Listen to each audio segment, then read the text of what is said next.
February 1st or 2nd. 60 degrees. Yeah, I had hot and cold, warm and cold spells. Just starting a warm spell today. This is finishing. This is siding part 4. It's not really siding. It's whatever this is. Who knows what this is? That's an extension cord right there. And a mallet. This is the water line coming in. So this is kind of a miscellaneous exterior things in this video. One is doing this little. This is the beginning of, the lower vault, for power and water. Got the hot right here. So in the future, I can tee off, put a tee right here. Bring the hot up, do another course of cinder blocks, and then do a boiler / solar oven, for summer hot water. Like in the summer, it's always sunny. So just the solar oven with water line, copper line in it, give me hot water, in the summer. Then having it so I can also start a fire underneath the solar oven to heat up the copper lines in there. Like if it's a cloudy day, in the summer and I want some hot water, I can just start a little fire in there. Because basically in the summer you don't want to be starting fires inside because it's just too hot to do that. You want to keep it cool. Got these things. Some 45s and some 22s. So we kind of like see which one works better.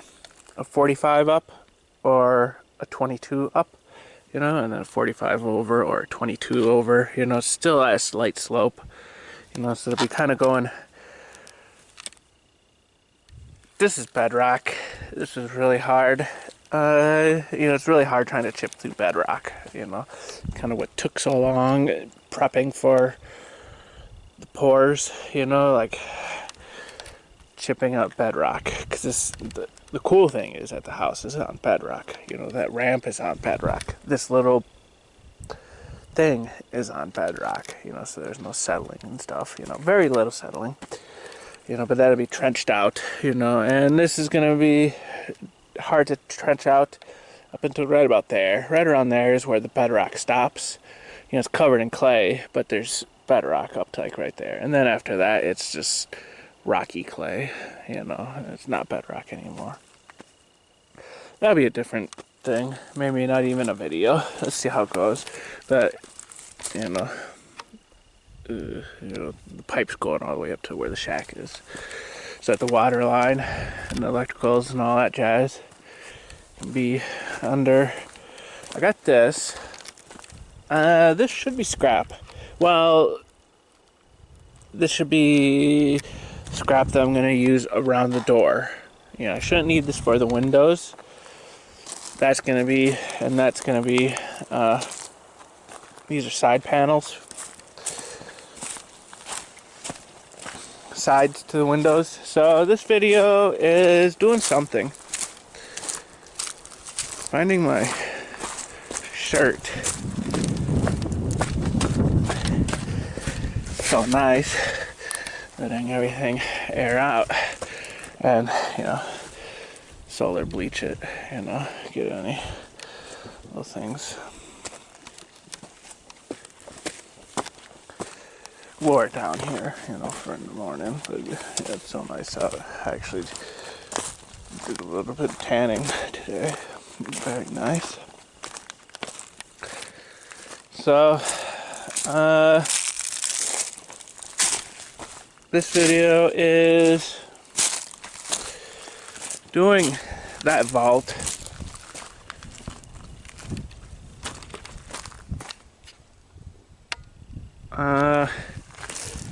This is what I was actually going to look at. Doing that light.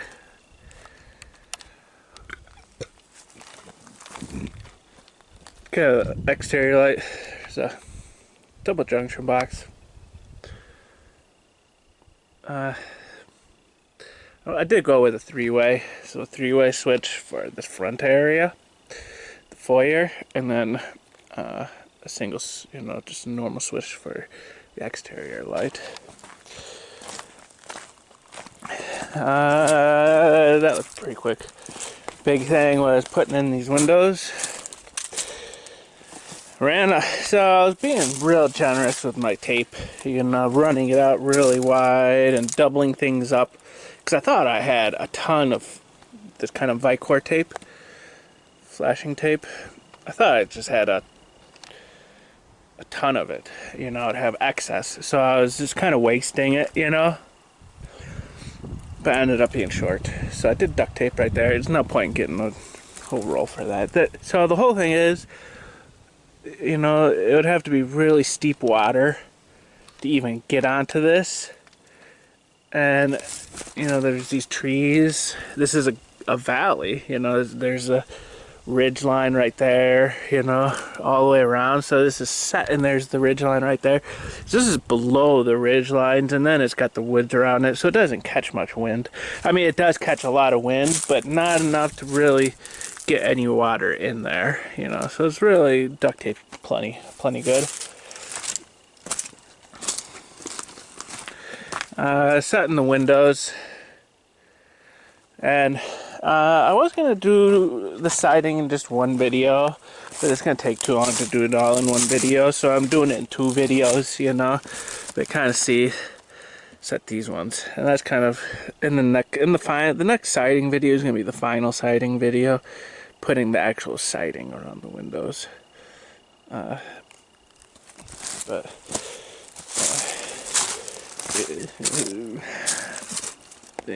Just the footage from that's gonna be an hour, so it's kind of, might as well just do the siding as its own video. Doing this. So I guess the protrusions, that's just sitting there right now. The Galvy cutout. Eventually I'm thinking cut these with the grinder back about 3/4 of an inch to make some tabs, and then tab it up, tab the sides over, tab the top down, and then screw this onto those tabs, and then caulk it, and caulk that. This is something insulated, so it's got this box, and then this is insulated stovepipe. You don't really need this. This is kind of overkill, like you want this when you're going through the wall, but you don't really need this when you're going through the wall, but I'm doing it anyways, just to be on the safe side. Did this.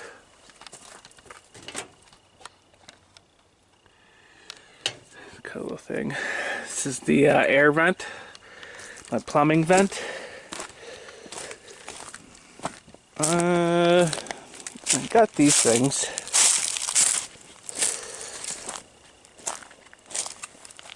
So it's been kind of waiting on nice days and doing things on nice days. And it's going to be warm but rainy coming up.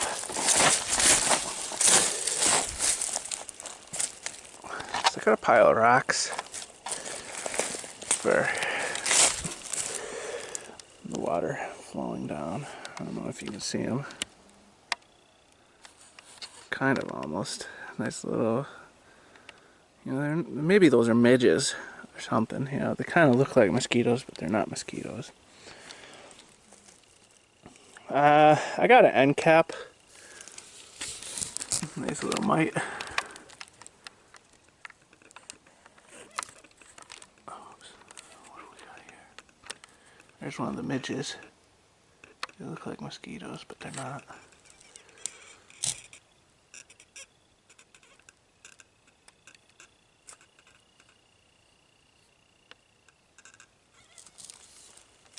Got an end cap. Got to cut a hole through the end cap and then slide that end cap on. This is my drain. All of the water fixtures in the house drain out of this. And this is inside this. So if I want to run electrical down here or a water supply down here, and I don't want to drill any holes I can just shove, the electrical line or the water line through this 4-inch. This 4-inch comes out inside, so I can just run additional lines, electricals and water supplies through here. And then if I ever want to put a toilet in the house, which I won't, but I always got this, I can just pull out this and just do everything out of a 4. You need at least a 3-inch drain line for a toilet. So, I always could do a toilet, but it's just, there's no point. Poo is a resource, like, it's nitrogen and all kinds of minerals. People eat so well, I do some proteins and some fibers and the multivitamins and doing like 3,000 calories a day or something. I'm at like, 150%, 200%, maybe 90% of like different vitamins and minerals, so I'm expelling a ton of vitamins and minerals, and everyone does, they always, with modern healthy diets, you get so much excess, like iron and zinc and copper and all of those things, so it's just in your waste, it's in your poo and in your pee. And then instead of just having it become a problem, you can use those vitamin-rich manure, humanure for planting. So it's kind of a waste. I don't see myself ever doing an actual toilet because poo is just a resource. When you want to grow food, you got eggshells for calcium. You got humanure for nitrogen, but then probably phosphorus too. Maybe like wood ashes, from my wood fireplace ashes. Like that's about the only good thing for softwood ashes. Phosphorus. That's kind of 3 of your main fertilizer plant foods. Right there. You get rid of your poop. I guess it's all right if you have a ton of cows. Tons of animals, you don't need your manure, but it's always nice having it. So this will eventually sit like this though, centered. And if I do an additional thing, I'll just put a new end cap on there. So this is going to be open because I don't want it getting blocked. I'm not going to put a screen on this. But there are P-traps, there's the whole house P-trap, and then each individual water source has its own P-trap. So this can be open, but this is going to have a cover so no mice get in here. If the mouse gets in here, it can just end up, in the big, underground vault thing, So did this. And mainly putting in the windows and like miscellaneous things. That's this video. Siding part 4.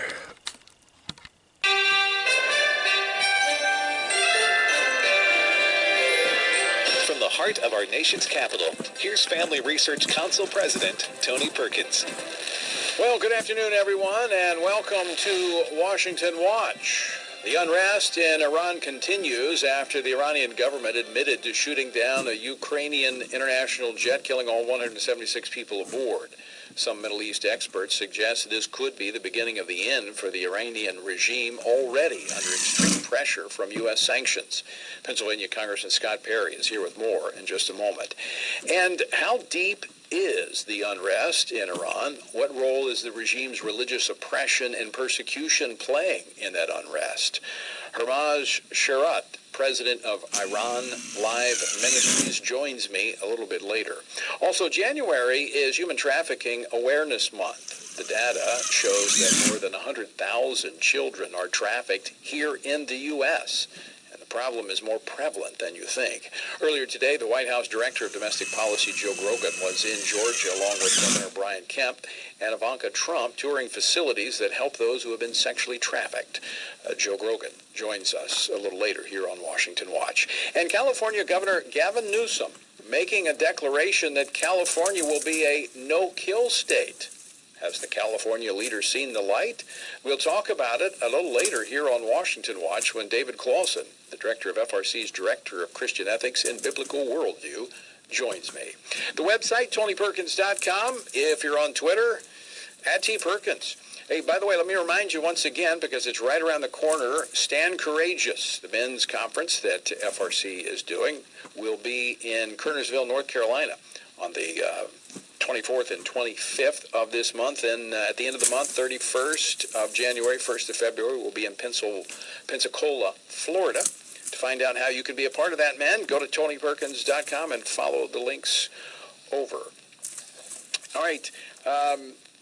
A lot happening on the front as it pertains to Iraq, Iran, and the unrest there is becoming quite intense. In fact, the New York Times admitting that indirectly that the Trump administration's policies are having an effect when it comes to Iran, saying that they were unwilling to take the United States on because of their shaky economy, which has given even further fuel to the unrest there in Iran. Joining me now to talk more about this, Scott Perry, who represents the 10th District of Pennsylvania. Prior to serving in the Congress, he was in the United States Army, retiring as a brigadier general. In fact, flew 44 missions over Iraq as a lieutenant colonel. Congressman, welcome back to Washington Watch. Tony, great to be with you. A lot happening in D.C. and, of course, around the world today. Well, it is. Earlier today, Nancy Pelosi and the Democrats moving the impeachment articles over to the Senate, so that's one news item. No surprise there, but she's finally moving. Any other news we have on that front? Well, no, we voted on the rule here today, and I suspect tomorrow will be the bill that includes the managers, and then she literally will take the about 90-second a trip from the House side to the Senate side to deliver the articles, and then the process can begin. So it's somewhat, quite honestly, anticlimactic, only from the sense that we were told that, as America was, that this was urgent. The president was an existential threat. We had to impeach him immediately because of the damage he was doing to the United States and potentially the national security implications of keeping him in as president. And so it was so urgent, we couldn't even be bothered to go to the courts to enforce subpoenas. And so, almost a month later, finally, this urgency is coming to fruition, and it's going to head to the Senate. So I hope that people see this for the complete farce that it is.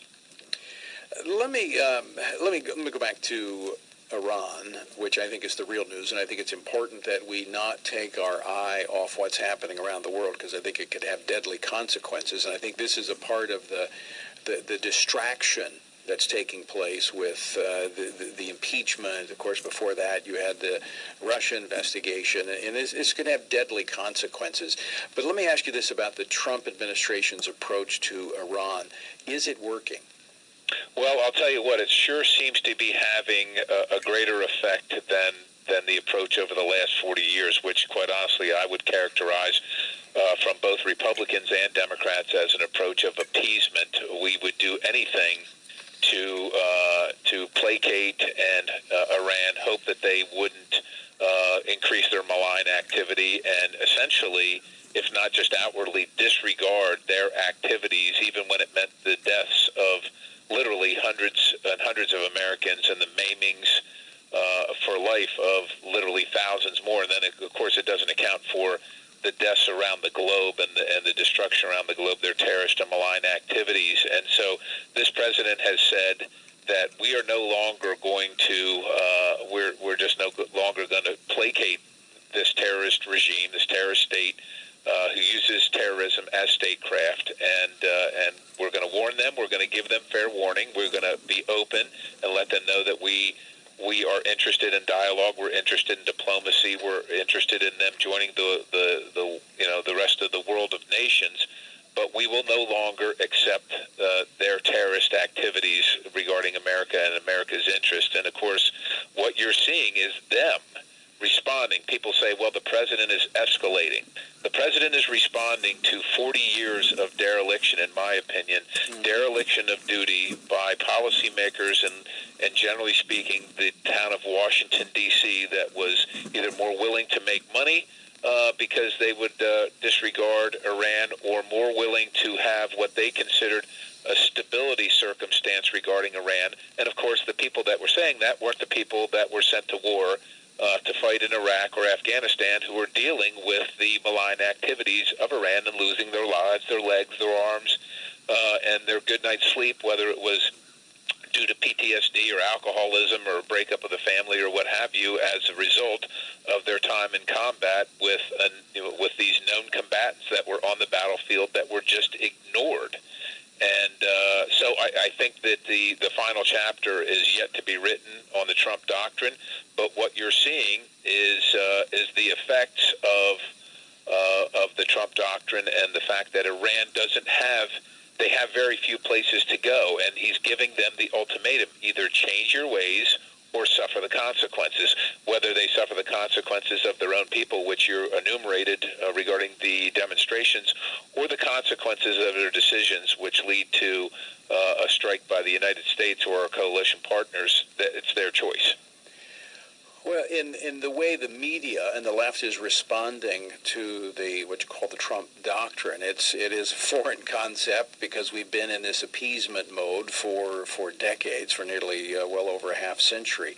But yesterday, for instance, the Attorney General, William Barr, was discussing the shootings at the Pensacola Naval Air Station in Florida, and one reporter asked Barr about the going to the Soleimani assassination, went to the prospects of supposed imminent attacks planned by Soleimani before he was killed, suggesting, as the left is that, well, the president just did this to try to take the attention off impeachment. We now know that they've been looking at the legality of this and tracking this back since June. But I want to play this clip from the Attorney General, William Barr, yesterday. Play clip number 2 of the AG, Bobby. I believe there was intelligence of imminent attack, but I do believe that this concept of imminence is something of a red herring. I think when you're dealing with a situation where you already have attacks underway, you know there is a campaign that involves repeated attacks on American targets. I don't think there's a requirement, frankly, for knowing the exact time and place of the next attack, and that certainly was the position of the Obama administration when it droned leaders of terrorist organizations. I mean, the president is just putting America first in the interest of America and in the safety of American citizens. There's no doubt about it, Tony. The hard left, the radicals on that side, are left literally defending terrorists and quibbling over these little issues that are of no consequence. As the Attorney General said, maybe your listeners don't know but the President did consult with the Department of Justice regarding the legality of the strike. Of course, the former Homeland Security Secretary Jay Johnson, a Democrat, probably not a fan of the President, has enumerated that it was completely legal in every context. It's a combat zone with a known designated terrorist who's not supposed to be traveling in that combat zone, where we are congressionally authorized to conduct combat operations. I mean, there's simply, it's absurd. Any of these assertions that they're making are absurd. And of course, I know that they're immune to hypocrisy, but your listeners need to know that I think it's on the number of about 526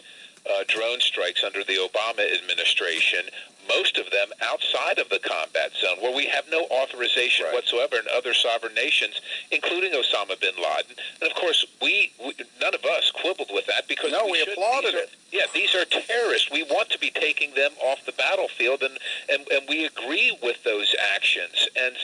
And Congress was never consulted, yet none of the Democrats and the hard left that are complaining now had a thing to say during 526 separate drone strikes, literally thousands, Tony, of people killed by the Obama administration, and suddenly it's they're consulting their Constitution, and they're crying foul when this president is keeping Americans safe. And these are people that are willing to send your sons and daughters to war, knowing that this combatant Soleimani is out on the battlefield killing Americans, but unwilling to do anything about that. It's literally dereliction of duty. It is disgusting to me, yet they are hard fast in their position. And of course, it's all due to they are blinded by their antipathy towards President Trump. You're listening to Washington Watch. I'm your host, Tony Perkins. So glad to have you with us. Congressman Scott Perry of Pennsylvania represents the 10th District, my guest, retired Brigadier General, flew 44 combat missions over Iraq. When you look at what's happening right now, and I've been talking to some people on the ground over there. We're going to have an Iranian pastor on in just a moment.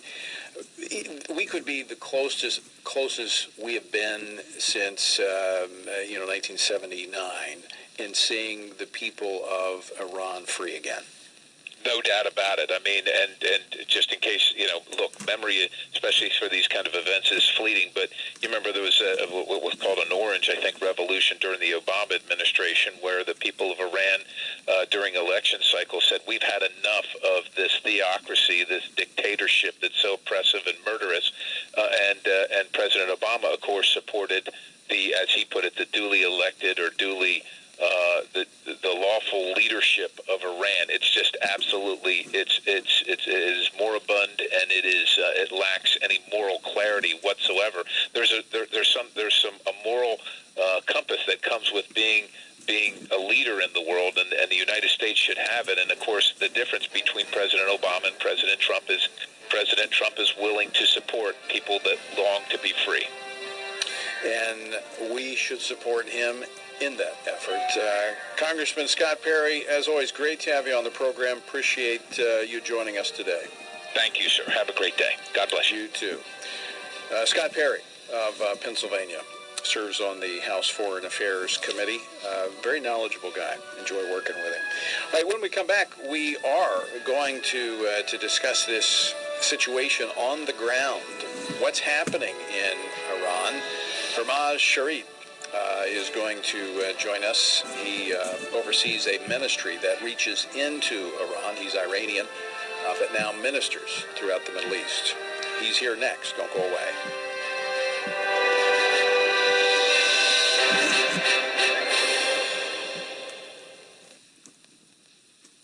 Ever hear the term toxic masculinity? Hello, this is Tony Perkins, president of the Family Research Council. Masculinity is under attack in our culture. The American Psychological Association released guidelines declaring traditional masculinity ideology as harmful. Brown University, an Ivy League school, offered a course, Unlearning Toxic Masculinity, explaining that rigid definitions of masculinity are toxic to men's health. In the University of Texas class, Masculine UT treated masculinity as if it were a mental health crisis. Thankfully, the culture does not have the last word on true masculinity. God does. Our Stand Courageous Men's Conferences offer biblical solutions to the crisis of manhood. We seek to help men develop character, cultivate habits, build relationships, and make commitments that will move them closer to God's design. Check out StandCourageous.com for an event in your area. That's StandCourageous.com. The Word became flesh and dwelt among us. Such comfort. And yet, can you imagine having never read those words for yourself?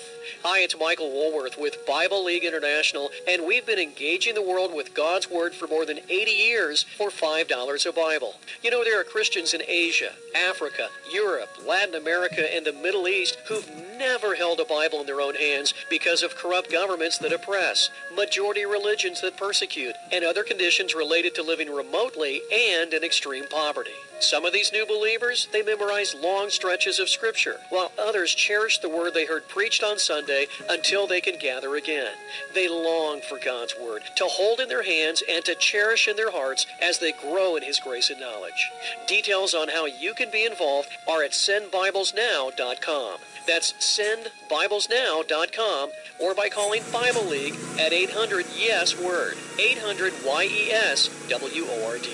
The following is not an actor, but a real-life story from Trinity Debt Management. My story begins with debt, a lot of debt, credit card debt, and I heard a commercial for Trinity. I gave them a call. If you're in debt, call Trinity. 1-800-788-8888.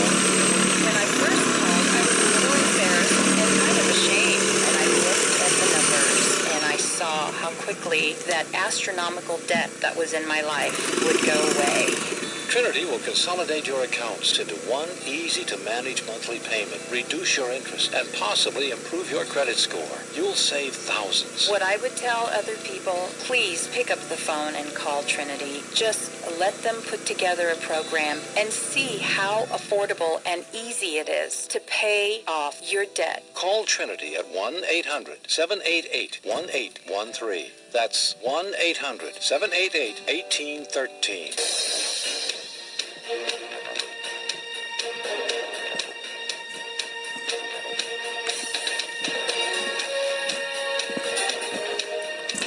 Welcome back to Washington Watch. I'm your host, Tony Perkins. So glad to have you with us. The website, TonyPerkins.com. All right, how deep is this unrest in Iran? And what role is the regime's religious oppression and persecution playing in the unrest? Have the people had enough there? Is this just, a few people making some noise? Or are we, as we were just talking about with Congressman Perry, on the verge of another, what I would call, I talked about it yesterday, another Arab Spring, an uprising that could see the people of Iran being free again? Joining now to talk about this is Dr. Hormoz Shariat. He is the president of Iran Alive Ministries and has been called the Billy Graham of Iran because of the effective satellite television broadcast to the Middle East and Europe. Iran Alive's ministries reach millions of people and have brought hundreds of thousands of Muslims to Jesus Christ since its creation. Dr. Shariat, welcome to Washington Watch. Well, thank you, Tony, for inviting me to share. Let me just start with that question. How deep is the unrest right now in Iran? Well, it has been happening gradually the last 10, 15 years, and it's getting more and more intense. And the disconnect between the government and the people is just widening so much. And the number of people who not just rejected the government, but they are disgusted with the government is increasing. The killing of the young people on streets, the numbers have never been like that. It was just a few hundred 10 years ago. Now, over 1,500 young people have been killed on the streets, and the shooting down by mistake of this airplane, and everything else has brought such a disgust of people from the government, and they have no credibility. People want to change the government, but they don't have the power. So that's why all they can do is to come on the streets and get killed. By the way, this makes them even more disgusted. They had 3 days of mourning for the Soleimani, who was a terrorist outside, but he was a killer inside also.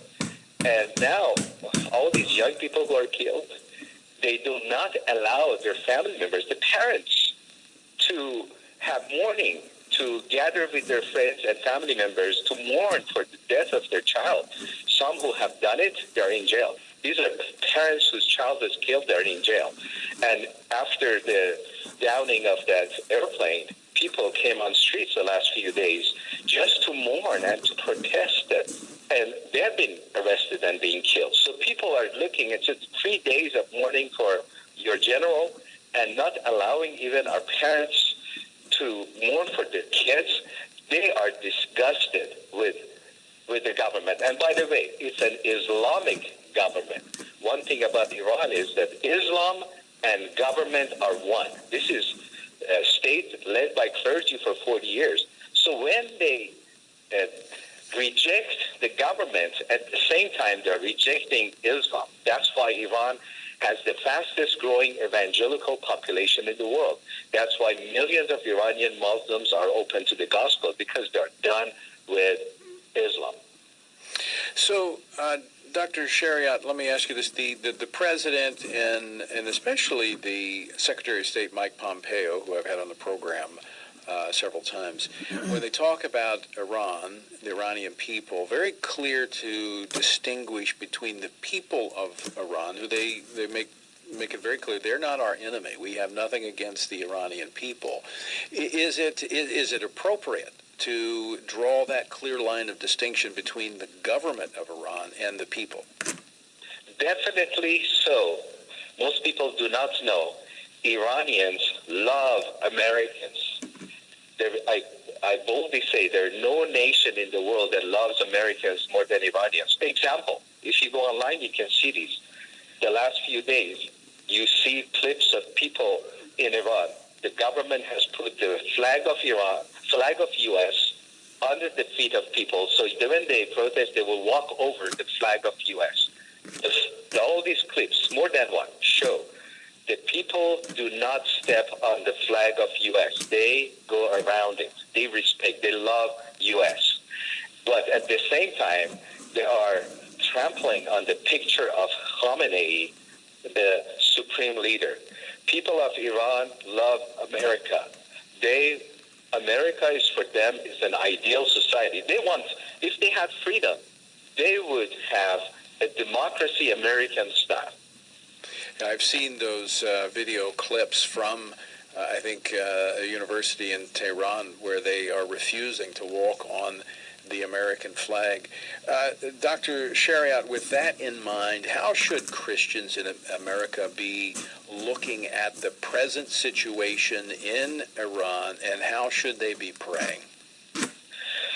Iran is at the verge of war. There is a danger of war, and the suffering, the financial suffering, the killing, the brutality of the government. So, number one, this is the greatest spiritual opportunity. All these events of the last few months, even the downing of this airplane, has brought people to the point of rejecting Islam that makes them open to the message of the gospel. One thing, pray for the people of Iran to come to Christ. I know there are political things and we need to pray for that, but on the spiritual side, this is the time for the gospel to go forth. This is the time that people's eyes are open to the fallacy of Islam and to the truth of Christianity. They're so open. There is no hope in Iran, but the only hope is Jesus Christ. Number one, pray for that open window. Pray for ourselves that we may not lose this open window. This is a historical opportunity. Sometimes I feel we Christians at the West, we're missing the opportunity to impact the nation for Christ. And pray for Christians to be bold. Christians in Iran to be bold. Let's pray for them. All right, we will definitely do that. Dr. Shariat, thank you so much for taking a few moments to join with us today. Appreciate the work that you do in the Middle East in sharing the gospel of Jesus Christ. Thank you, Tony. I appreciate it.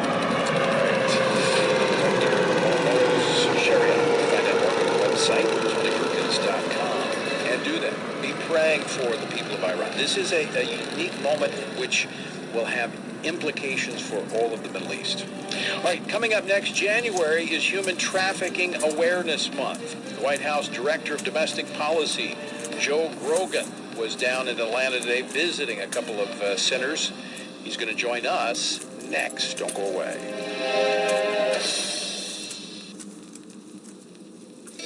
Making the most of your money. Here's Dan Celia on American Family Radio. Well, it looks like we're getting off to a pretty good start this week. The S&P 500 notched another record high. I think this is number 4 for the year. European stocks took a little bit of a hit lower, awaiting some U.S.-China trade deal and geopolitical developments. Their biggest problem was automobiles. Autos fell in the Eurozone 1%. They also took a little bit of a hit in technology stocks and utilities today. Oil fell today 1.6% to a 5-week low as tensions in the Middle East have eased a bit. It looks like they're going to continue to do so. Speaking of oil, there's some great news coming out of the oil industry. It looks like here in the U.S. they are beginning to pump free cash flow. They have pretty much figured out in 2019 that nobody's buying their stocks because of the debt and the fact that they have very low free cash flow. This has been a huge concern of mine, was debt ratios beginning to pick up across all of corporate America, but in oil stocks in particular. As a matter of fact, free cash flow has always been somewhat of a rare commodity in oil and gas stocks. But again, companies have gotten the message from investors. About 80% of oil and gas stocks, this according to Susquehanna Financial Analyst Group, are likely to produce positive free cash flow in 2020. By the way, that's up from 50% in 2019 and 33% in 2018. As you can see, this is a pretty significant move, and it's very good news for the energy sector, whose returns, by the way, have trailed the S&P for 7 of the last 8 years. So maybe we'll start to see a little bit of a boost in those energy stocks that so many of us are hanging on to. Want to hear more financial advice from Dan Celia? Look for his podcast at afr.net.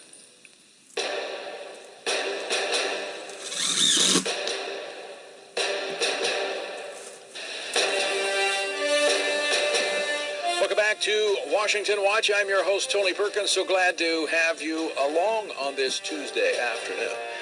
January is Human Trafficking Awareness Month. Now, as I mentioned at the top of the program, the data shows that more than 100,000 children are trafficked in the U.S. I'm telling you, the problem is more prevalent than you think. Total, there are estimates of 24.9 million adults and children who are trapped in some form of modern slavery around the world. Well, the Trump administration is actually making this a focal point, and today, advisor to the president, Ivanka Trump, along with assistant to the president and director of the Domestic Policy Council, Joe Grogan, were in Atlanta today to accompany the governor, Brian Kemp, and the first lady to tour 2 safe haven facilities that help sex trafficking survivors get closer to the issues and just kind of work through and come back healed, restored, and back into society. And joining us now is Joe Grogan. As mentioned, he's the domestic policy advisor at the White House. Joe, welcome to Washington Watch. Thank you so much for having me, Tony. I very much appreciate it. Well, this is a big issue for this administration. A lot of focus on human trafficking. And today you joined Ivanka and Governor Kemp in actually touring some of these facilities. What did you see? Well, we went to 2 facilities. We went to Wellspring and City of Refuge, and both of these institutions, I've got to tell you, faith is a central component to what they're doing. Healing is a central component to what they're doing, and getting women who've been trafficked and been exploited, sexually abused, sexually assaulted into society, functioning, getting them jobs, getting them self-sufficient. The work is just tremendously inspiring to what they're doing. And most importantly, the voices of the women who were making this transition for self-sufficiency and healing, their stories were just incredibly powerful. I've got to tell you, they were moving to me personally. They were inspiring. Your throats, your heart's in your throat when you're listening to these women talk, and then you realize how brave, courageous they truly are, and how strong they are that they're getting through this. I mean, the stories of being exploited. To your point about children, many of them their exploitation, their trafficking began when they were kids, and it carried on into adulthood. We don't do a very good job of dealing with this issue for adults, but especially for kids. I mean, we have something like 5,000-6,000 animal shelters in the United States, and we've got maybe 500, 600, 700 beds total for children who've been trafficked or exploited in this way. And what do we do with these kids when we find that they're being exploited in many cases by their own family members, by their own caregivers? We've got to do better by them, and that was one of the focuses of our trip today. Now, Joe, one of the things when I first became more aware of this, of course, it's been over a decade or so ago, a lot of people, when they hear human trafficking, sex trafficking, they think, this is some third world country where this is happening. This is happening in neighborhoods all across America. You're exactly right, and you mentioned the increasing awareness of it. I mean, we're actually getting more data in, and it's been a focus for us to get better data so we can devote resources in law enforcement personnel and human services resources to combat the problem. HHS has established, the Department of Health and Human Services has established a hotline, and I want to give it to your listeners, of 888-373-7888 for people who find themselves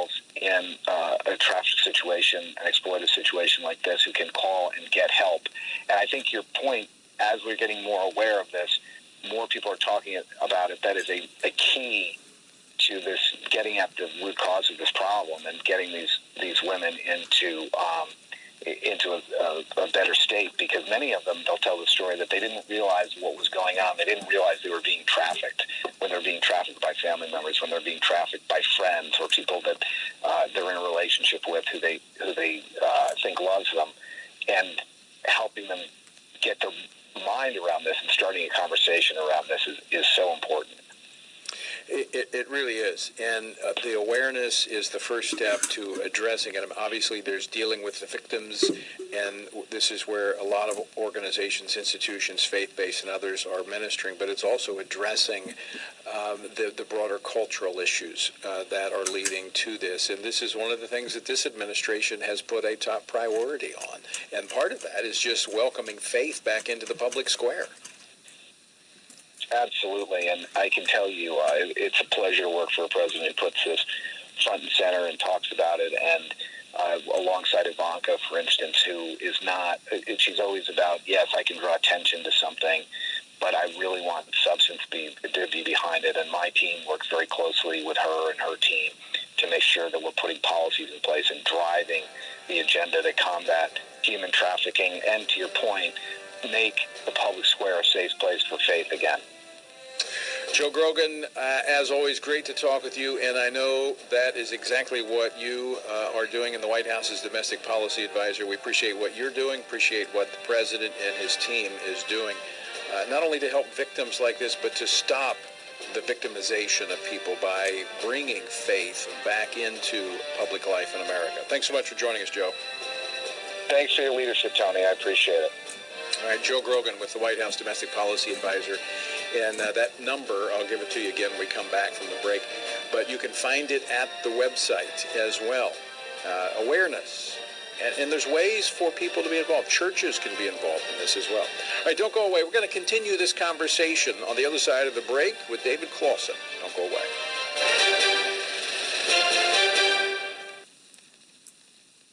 Today, moral relativism and political correctness are assaulting truth. How can the world have hope when believers themselves aren't clear on the authority of the Bible? The Church of Jesus Christ always faces a tremendous temptation to deviate from the Word of God. The God who speaks clearly expresses God's intent in giving us His Word, and the response that is demanded of those who hear. Nobody ever encounters God and says, that was boring and irrelevant. When people say that about the Bible, it just says to me they've not encountered the God of the Bible. Our faith is rooted in history, and consequently we need to use the evidence and never be afraid of it. The God Who Speaks is a feature-length documentary from the American Family Association, which could bolster your confidence in the Word of God. Churches really need to see this, really need to understand what the Bible actually is. Available now at thegodwhospeaks.org. It was a bad move. Target invited men who say they feel like women into restrooms and changing areas designated for women. They probably guessed other retailers would follow their lead, but they were wrong. Others saw that bandwagon was headed in the wrong direction. We're not ready to sacrifice the safety of women and children for the sake of progressive bathroom policies. Invite Target to make a better move. Sign the Boycott Target Pledge at afa.net. AFR programming is now available on Alexa. You're joking, right? Nope, not joking. Seriously? Yep, this is not a drill. Wait a minute. No way. There's a way. The Alexa way. So if you just happen to miss your favorite shows, no worries. You can now listen to each podcast with Alexa.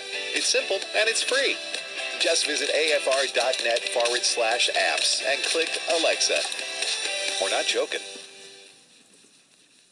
Here is some great news. If you missed the deadline to sign up for health insurance, or if you sign up for a plan that you're just not happy with, you still have a choice. It's called Medi-Share. It's the affordable alternative to health insurance, and it's worked beautifully for 25 years. They have more than 400,000 members now around the country. Medi-Share is a Christian healthcare sharing ministry, and over the years, members have shared over $3 billion of each other's medical bills, so they could help share your needs too.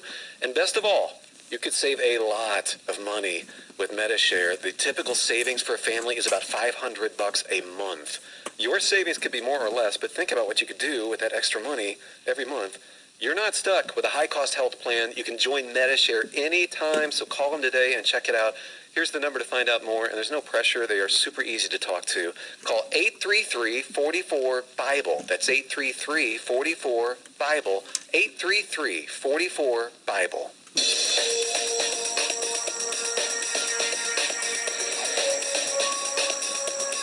This is Washington Watch. I'm Tony Perkins. The website, tonyperkins.com. Hey, let me remind you once again, men, Stand Courageous Conference, possibly coming to a city near you in just a couple of weeks. Actually, the 24th and 25th of this month, we will be in North Carolina, Kernersville, North Carolina. At the end of the month, the 31st of January, very end of the month, we will be in Pensacola, Florida, 31st and the 1st. To find out more about how you can be a part of the Stand Courageous Men's Conference, go to tonyperkins.com. You can follow the links over and register under episode resources. All right, we were talking with Joe Grogan, who is the domestic policy advisor at the White House regarding human trafficking. Today, he and Ivanka Trump along with Governor Brian Kemp, down in Georgia, visiting a couple of shelters that deal with sex trafficking victims. Anyway, he had a number. Here's a 800 number for those that might be being trafficked, need help. The number is 888-373-7888. Now, this could also be you see something, you want to report it, you can do that as well. 888-373-7888, and that's at the website tonyperkins.com. All right, we were talking about it with Joe, who I work with on a number of issues, about dealing with the symptoms, and that's what human trafficking is. It's a symptom of something that's much deeper. I do think that this administration is also addressing the source of the problem by allowing, encouraging, protecting religious freedom. Not only were these facilities, a lot of these facilities dealing with the victims faith-based, but what's leading to these people being victimized? Well, I would argue it's a loss of morality. It's a loss of an understanding of right and wrong. It's a loss of an understanding that every human being is created in the image of God and therefore has value intrinsically, and that other human beings are not there for our pleasure or for us to use. That's a utilitarian view of human life. Joining me now to talk more about this is David Clausen. He's FRC's Director of Christian Ethics and Biblical Worldview. David, welcome back. Thanks for having me, Tony. I mean, I'm certainly encouraged to see this administration in the work that they're doing to deal with some of the social pathologies, and certainly children being abused and trafficked, which is a much bigger problem than most people know about or want to know about, but it's real. It's happening in neighborhoods all across America. But in part, it's because of the loss of right and wrong, morality, transcendent truth, whatever you want to call it. But at the root of that is when we lost the idea that God created man in his image and therefore having value, and that we are to treat that other person with value. When you throw all of that out, this is what you get. That's right. So you and I talk a lot about worldview, and worldview is simply how one views the world, what is true, what is wrong, what is right. And unfortunately, when a culture loses a biblical or a Christian worldview, it's easy to begin seeing people as objects to be exploited and objects to be used rather than subjects who are made in God's image and possess inherent value and inherent dignity.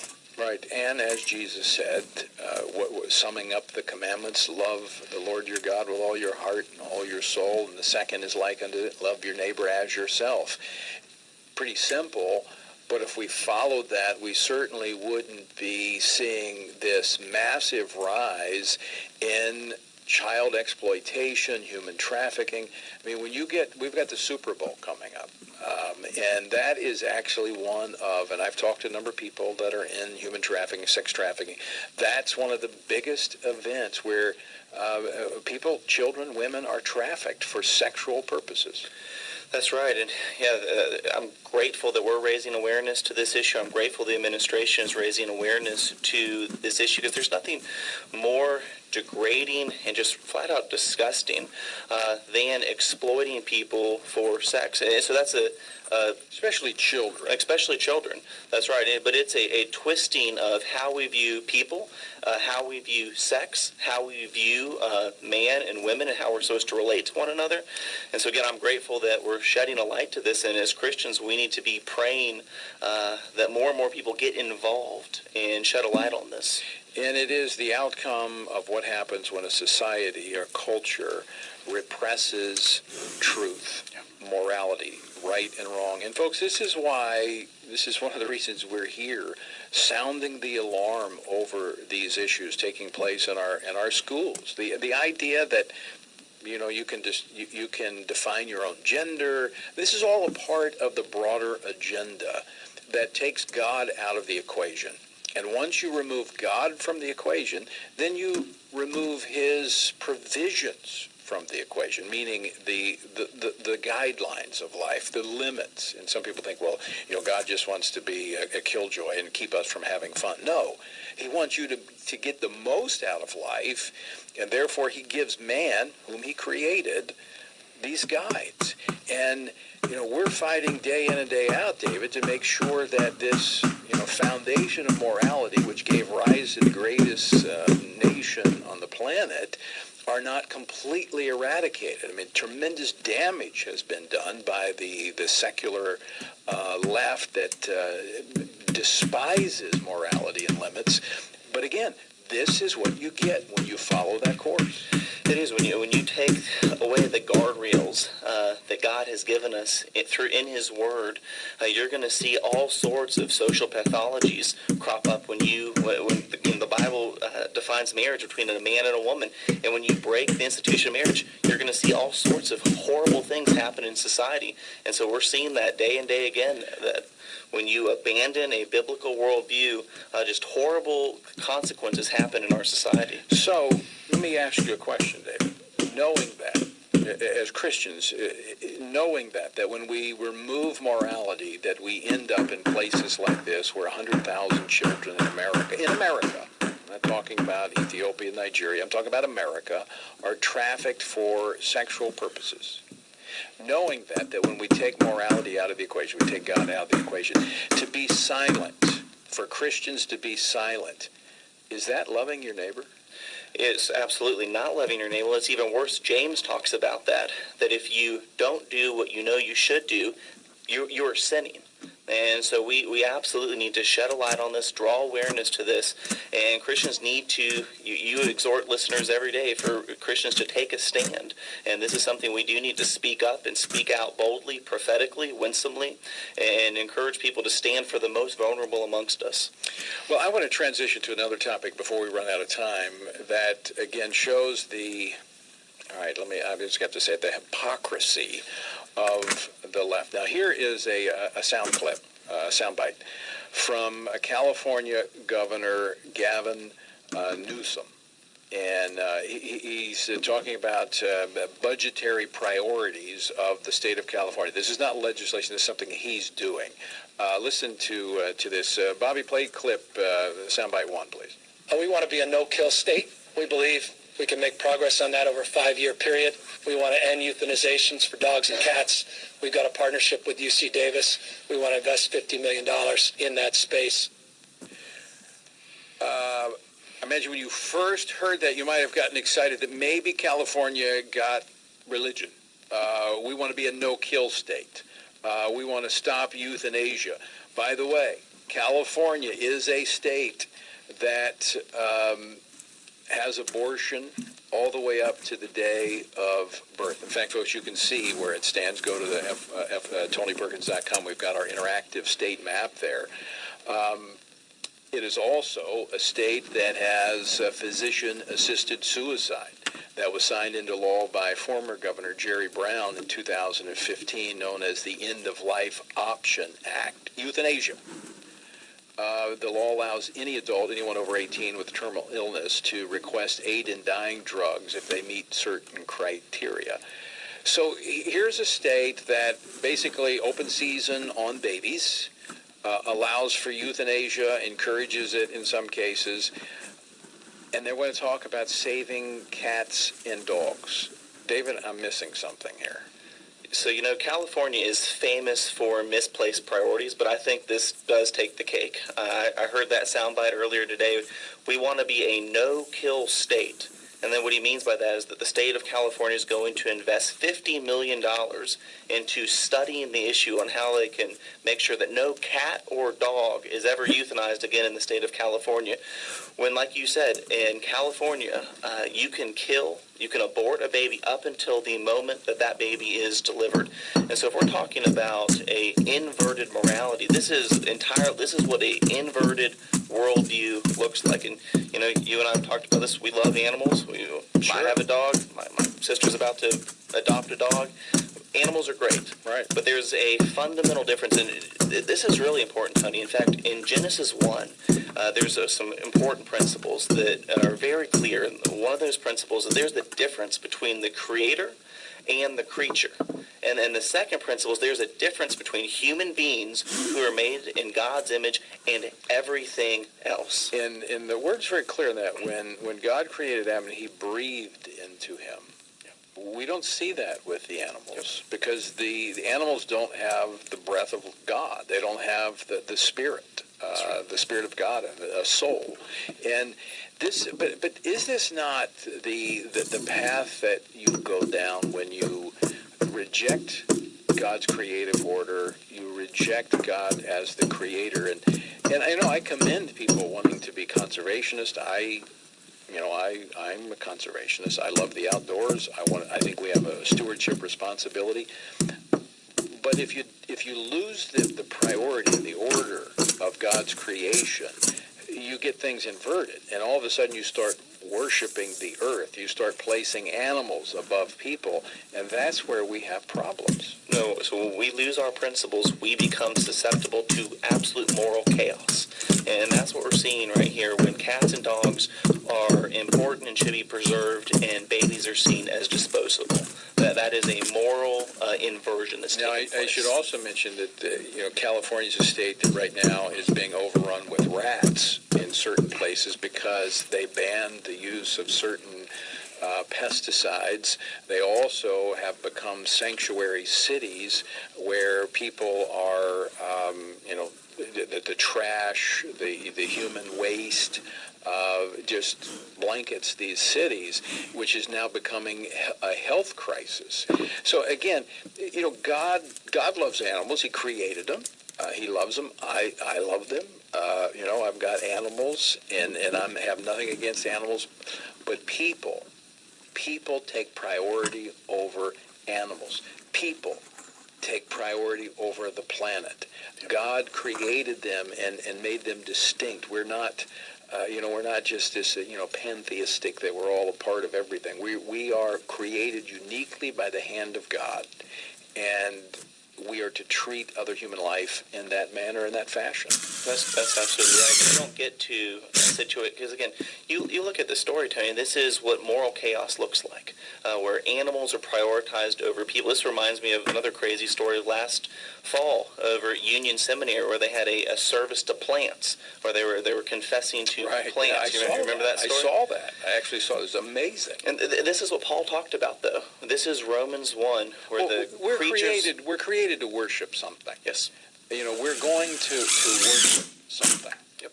And if we don't worship the one true God, we will worship something. Yes, you will. And it's either going to be plants or you're going to prioritize animals over people. And again, this is what moral chaos looks like. And when you lose your moral bearings that we learn from Scripture, this is what we're susceptible to. And again, this is why, as believers, we have to, recognize there is transcendent truth. There is a God, and we're not him. And we are to follow him, to obey him, and worship him. And, according to Jesus, in Matthew chapter 28, we are to make him known. and we are to teach as he has taught us. Therefore, this is why we must be engaged in the public policy arena. We must be engaged in the educational arena. We cannot sit silently by and watch what we've seen here. You know, we're just talking about just today, human trafficking, children being sex trafficked, and then we've got, we're talking about elevating animals. $50 million in a state that's broke. We're going to put $50 million to make sure that cats and dogs who are, I guess, strays, unwanted, or whatever, are not euthanized, while babies are aborted up to the day of their birth, and people who have illnesses are exterminated through euthanasia. Yeah, it's horrifying. Another issue the president's drawn attention to in the last couple of weeks on Twitter is the homeless epidemic there in big cities in California and San Francisco. So I think that $50 million could be put to much better uses. But again, the main part of the story that our listeners need to realize is just the moral hypocrisy. And I'd encourage our listeners to be praying for Gavin Newsom, the governor of California, that he would see that this is that he's being a hypocrite, that there's moral hypocrisy here, and that the unborn children would one day be protected in California. And pastors need to call him out from the pulpit.